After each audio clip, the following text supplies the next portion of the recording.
Welcome, dear friends. Today I'm going to tell you a story of forbidden love, shocking secrets, and a chance at redemption. Enjoy the story. Jack Harrington was fuming. The 58-year-old real estate tycoon paced the marble floors of his Upper East Side penthouse, a tumbler of scotch in his hand. His 20-year-old daughter Emily was late coming home yet again. The ornate grandfather clock in the foyer struck 2 a.m., just as the click-clack of high heels announced Emily's arrival. She stumbled in, designer dress askew, makeup smeared, clearly intoxicated. "Where the hell have you been?" Jack demanded. "Out partying and whoring around, no doubt. You're an embarrassment." "Oh, spare me the lecture, Dad," Emily slurred. "We both know you're one to talk, the way you treated Mom." Jack's eyes flashed with rage. Even after all these years, the mere mention of his ex-wife Sarah made his blood boil. "Don't you dare bring her up. She was weak and pathetic. I'm the one who made something of myself while she withered away and offed herself. Best thing she ever did, leaving me to raise you alone." Angry tears streamed down Emily's face. "You're a monster. The way you belittled her, controlled her, drove her to suicide. I was 12 years old and I found her body. Did you know that? Do you even care?" "Boo-hoo, poor little rich girl," Jack sneered. "Here's a reality check. The world doesn't revolve around you and your teenage angst. Now go sleep it off. You're useless to me like this." "I'll show you useless," Emily screamed. "I don't need you or your money. I'm leaving." She turned on her heel and stormed up the winding staircase. Jack heard her rummaging around, then moments later she reappeared, Louis Vuitton suitcase in hand. "Good riddance," Jack spat as she headed for the door. "You'll come crawling back in a week, begging for your platinum card." Emily shot him a withering glare. "Screw you, Dad. I hope you rot in hell." With that, she was gone, the heavy wood door slamming behind her. Jack sank onto the leather sofa and drained his scotch. Good, let her try to make it on her own. She'd learn soon enough how much she needed him. 2 hours later, Emily sped along a dark country road in her cherry-red BMW convertible. Hot, angry tears blurred her vision as she replayed the fight with her father. How dare he speak about her mother that way? Sarah had been a gentle, loving soul, ground to dust beneath Jack Harrington's designer shoe. Emily still had nightmares about finding her pill bottle and suicide note. "Dearest Emily," it had read, "I'm so sorry, but I can't go on like this. Your father's cruelty is more than I can bear. Please know that I love you always. Be strong. Don't let him break you like he broke me." But here she was, 8 years later, still trapped in his gilded cage. Not anymore, Emily vowed. She'd make a life for herself, far away from Jack and his toxic world of wealth and pride. Suddenly, a figure stumbled into the road directly in her path. Emily screamed and slammed the brakes, but it was too late. The BMW struck the man head-on, sending him flying. He hit the pavement with a sickening thud. "Oh my God!" Emily leapt from the car and raced to the prone form. "Sir, are you all right? Sir, can you hear me?" The man groaned and opened his eyes. He was young, maybe mid-20s, with sandy hair and kind gray eyes. His shirt was torn and blood-stained. Emily's heart raced as she crouched beside him. "I'm so sorry you came out of nowhere. Are you hurt? Should I call 911? The man shook his head, wincing. He opened his mouth, but no sound emerged. "You can't speak?" Emily's brow furrowed in concern. The man shook his head again, then mimed writing. "Oh, hang on." Emily dug a pen and notepad from her purse. "Here." The man scribbled and handed it back. "I'm okay. No hospital. Just need to get home." "Let me give you a ride. It's the least I can do." He hesitated, then nodded. Emily helped him up, feeling a tingle as his large, rough hand clasped hers. She settled him into the passenger seat and collected his notepad, which had fallen. A small town address was scrawled inside the cover. "All right, let's get you home. I'm Emily, by the way." The man wrote, "Nathan, nice to meet you, Emily." He flashed her a shy smile, and despite everything, Emily felt herself smiling back. What was it about this mysterious stranger with the charming grin? She put the car in gear and sped off into the night. 30 minutes later, Emily pulled up a gravel drive leading to a quaint farmhouse nestled among rolling hills. Chickens pecked lazily in the yard. Wildflowers bloomed amidst the tall grass. Golden sun peeked over the horizon, bathing everything in a rosy glow. Wow, Emily breathed. It's beautiful out here. Nathan looked pleased. He scribbled, "It's home" on the notepad and climbed out, gesturing for Emily to follow. She walked with him up the creaky wooden steps to the front porch where he unlocked the door. Inside was cozy and inviting, worn armchairs strewn with colorful quilts, shelves crammed with well-thumbed books, an antique pie safe, so different from the cold austerity of her father's penthouse. Nathan lit an oil lamp and scratched out, "Sorry, no power yet. Saving up. Please sit. I'll get us tea." "Oh no, I should go," Emily hedged. Nathan reached for her hand, brown eyes pleading. "Please stay. Just for a bit?" Emily bit her lip, surprised to find herself tempted. What was the harm? Not like she had anywhere else to be. Slowly, she sank into the offered chair. Nathan flashed her a brilliant smile and disappeared into the kitchen. He returned shortly with 2 mismatched steaming mugs and a plate of blueberry scones. "Did you make these?" Emily bit into the flaky pastry and nearly groaned. "They're amazing." Nathan ducked his head, pleased. He jotted, "My mother's recipe, grows the berries herself. She lives nearby?" A shadow crossed his handsome face. "She passed last year. Cancer." "I'm so sorry," Emily said sincerely, touching his arm. "My mom died when I was young, too. I know how much it hurts." Nathan squeezed her hand in shared sorrow and understanding. They sipped their tea in companionable silence, watching the sun climb high. "I should go," Emily said at last. "My dad will be wondering where I am." Nathan frowned and quickly wrote, "Forgive me if I overstep, but when you hit me, you seemed very upset, running from something. Is everything all right? Do you need help?" Tears pricked Emily's eyes at his unexpected kindness. When was the last time anyone had truly seen her, cared about her problems? Before she quite realized it, the whole sordid tale spilled out. Her father's cruelty, her mother's suicide, the suffocating misery of her gilded life. Nathan listened intently, warm hand clasped in hers. When she finished, he squeezed her fingers and began writing rapidly. "I have an idea. It's unconventional, but hear me out. What if we got married?" Emily gaped at him. "What? We just met, and you're proposing?" No, not a real marriage, just on paper. Think about it. What would upset your father more than you marrying some penniless, mute farmer? He'd be livid. It's the ultimate rebellion." Emily stared at him, pulse accelerating as she considered it. Her dad would absolutely lose his shit if she suddenly turned up married to a nobody. Served him right, after the way he disrespected her mother's memory. "It's crazy," she breathed, "but I'm intrigued. Let's discuss more tonight, over a bottle of wine perhaps?" She winked. Nathan grinned hugely and raised his mug in a toast. Hours later, Emily's head spinning from homemade mead and revolutionary plots. Marriage to a gorgeous mystery man to destroy her father? It sounded like something out of one of the smutty romance novels she used to sneak from her nanny. But hey, that's what dear old dad got for calling her useless. Get ready, Jack Harrington. Your precious daughter was about to bring scandal to the family name, and she'd relish every second of it. 3 weeks later, Jack Harrington stormed into his office and slammed the door so hard it rattled the Renoir. His secretary, Judy, poked her perfectly coiffed head in. "Everything all right, Mr. Harrington?" "No, everything is not fucking all right," Jack snarled. "My daughter, my own flesh and blood, just married some goddamn farmer, a penniless nobody, and a mute to boot." Judy's eyebrows nearly hit her hairline. "Emily got married? When? To whom?" Jack thrust a crumpled newspaper at her.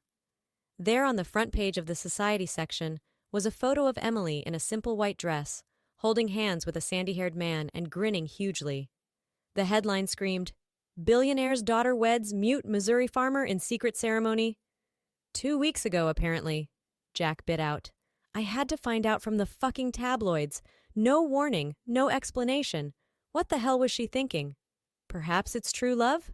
Judy offered. "True love? Don't be stupid," Jack scoffed. "The girl's never had a serious relationship in her life. No, this is about me. She did this to hurt and humiliate me, I guarantee it." He pounded a fist on his mahogany desk, teeth bared. "Well, it won't work. No daughter of mine is staying married to some podunk redneck. Not if she wants to keep her trust fund. I'll drag her back here if I have to. Mind made up, Jack reached for the phone. Judy, get my jet fueled and ready. And find out where the hell this Nathan Walters lives. I've got a marriage to destroy. Emily lazed on the porch swing, head on Nathan's shoulder, their hands entwined. Marrying her rescuer to spite her father had been impulsive, deliciously scandalous. Some of the best weeks of her life, honestly. Sure, it was a little strange to share a bed platonically with her hunky husband, but they were taking things slow. There'd be plenty of time for marital intimacy once the paparazzi furor died down.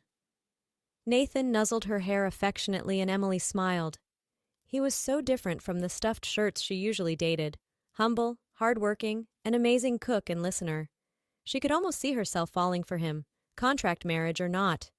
The roar of an approaching car shattered her reverie. Emily sat up with a frown. They rarely got visitors out here. Nathan tensed beside her, brows knitting. A sleek black town car rolled up the drive, and a familiar figure climbed out. Emily went cold. Jack. He'd found them. Well, well, well. So this is where you've been hiding. Her father's tone could have frozen lava. Dad, what are you doing here? I could ask you the same thing, he seethed. Imagine my shock when I opened the paper to find my daughter had married some redneck farmer, without my consent or blessing. Nathan stood, hands balled into fists, glaring at Jack in warning. Emily moved protectively in front of him. I don't need your blessing, she spat. I love Nathan.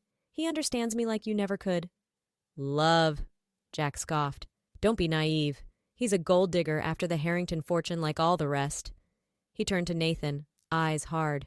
What's your game, farmer? How much to divorce her quietly? $1, 2? Name your price. Nathan just glared harder. Jack threw up his hands. What's the matter, cat? Got your tongue? Too stupid to speak? Don't you dare insult my husband, Emily snarled. He's 10 times the man you are. You're the stupid one if you think I'd ever leave him for your money. You watch your mouth, girl, Jack roared. Need I remind you who's funded your lavish lifestyle?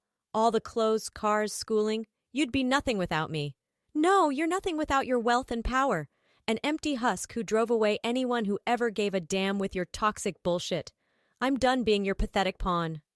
Father and daughter squared off, trembling with rage.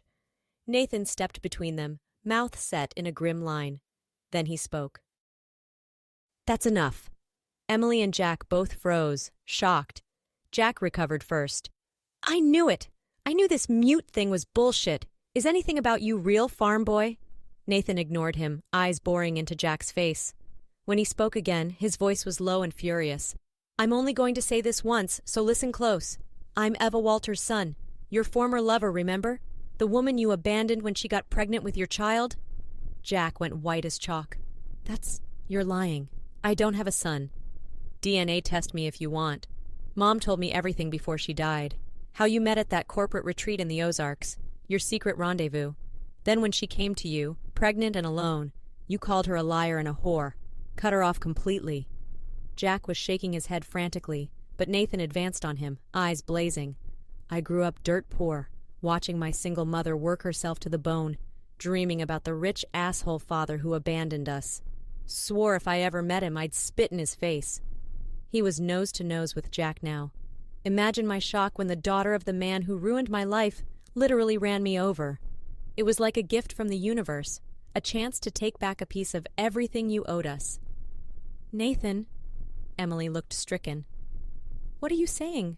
Was our marriage just revenge? Nathan went to her, gripping her hands.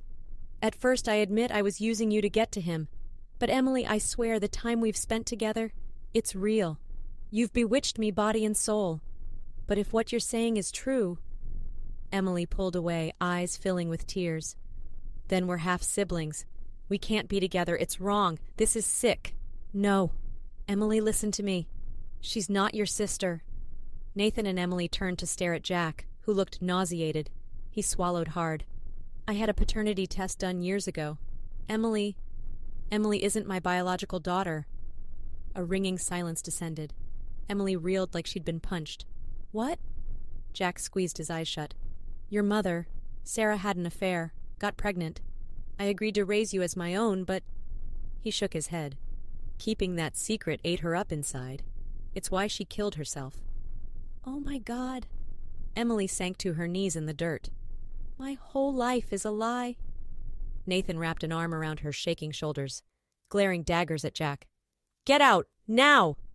Jack opened his mouth, closed it, shot Emily an inscrutable look. Then he turned stiffly and walked to the car without another word. The lovers watched him drive away. Emily turned her tear-stained face up to Nathan. Is it true? What you said about us being real? He cupped her face tenderly. Darling, I'm mad for you. Have been since the moment you almost ran me down. Marrying you is the best thing I ever did. Publicity stunt or no. Emily surged up to kiss him, and he responded hungrily, months of pent-up passion unleashing. They tumbled back into the grass, a tangle of roaming hands and fevered kisses. I love you, Emily gasped out between frantic presses of lips. I don't care about your history with my father. I just want you. I'm yours, Nathan growled, covering her body with his. Forever and always. They sealed it with a kiss, and then no more words were needed. The reunited lovers lost themselves in passion as the golden sun dipped below the hills.